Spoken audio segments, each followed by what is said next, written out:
ఆంధ్ర తెలంగాణలో తక్కువ ఫీజులతో high quality results ఇస్తున్న ఏకైక సంస్థ Tirumal IAS institute. Icon star Allu Arjun ఇంటికి మరోసారి పోలీసులు వచ్చారు. రామ్ గోపాల్ పేట్ పోలీసులు అల్లు అర్జున్ ఇంటికి వెళ్లి నోటీసులు జారీ చేశారు.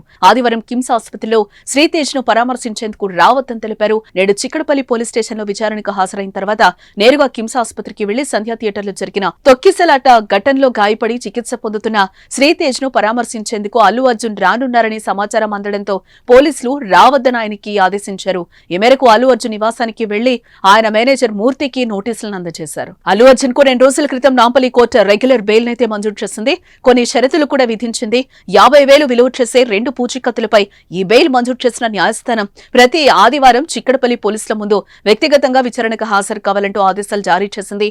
సాక్షులను ప్రభావితం చేయొద్దన్న న్యాయస్థానం కేసును ప్రభావితం చేసే విధంగా బహిరంగంగా మాట్లాడొద్దన్నారు. పుష్ప 2 ప్రీమియర్ షో చూసేందుకు అల్లు అర్జున్ సంధ్యా థియేటర్ రావడంతో తొక్కిసలాట జరిగింది. ఈ ఘటనలో రేవతి అనే మహిళ మరణించగా ఆమె తనయుడు శ్రీతేజ్ కిమ్స్ లో చికిత్స పొందుతున్నాడు. ఈ కేసులో అల్లు అర్జున్ A11 గా ఎఫ్ఐఆర్ లో రాసిన పోలీసులు విచారణ చేసి 11 రోజుల తర్వాత అల్లు అర్జున్ ను అరెస్టు చేశారు. అల్లు అర్జున్ పర్మిషన్ లేకుండా అక్కడికొచ్చారని ఆయనపై కేసు నమోదైంది. ఈ విషయాన్ని ప్రభుత్వం చాలా సీరియస్ గానే తీసుకుంది. రేవంత్ రెడ్డి సైతం తీవ్ర విమర్శలు చేసిన విషయం తెలిసిందే. కనీసం బాధిత కుటుంబాన్ని పరామర్శించలేదని ఆగ్రహం వ్యక్తం చేశారు ఆయన.